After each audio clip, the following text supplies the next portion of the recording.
Ermənistanda Paşinyan hökuməti əleyhinə nümayişlər davam edir. Səhər saatlarında İrəvanın Fransa meydanında növbəti aksiya keçirilib. Aksiyada parlamentdə təmsil olunan müxalif Ermənistan blokunun üzvləri də iştirak ediblər. Parlamentarilərin Abovyan küçəsi ilə yürüyüşü zamanı polislə toqquşma olub. Təhlükəsizlik qüvvələri aksiya iştirakçılarına qarşı güc tətbiq edib. Nəticədə onlarla etirazçı saxlanılıb. Onların arasında yeniyetmə də var.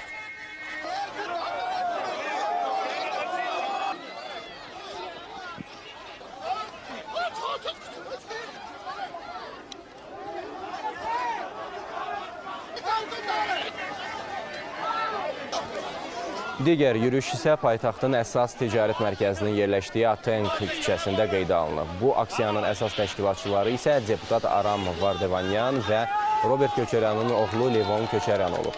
Polisin sərt müdaxiləsindən sonra nümayişə rəhbərlik edənlər ərazidən uzaqlaşıblar.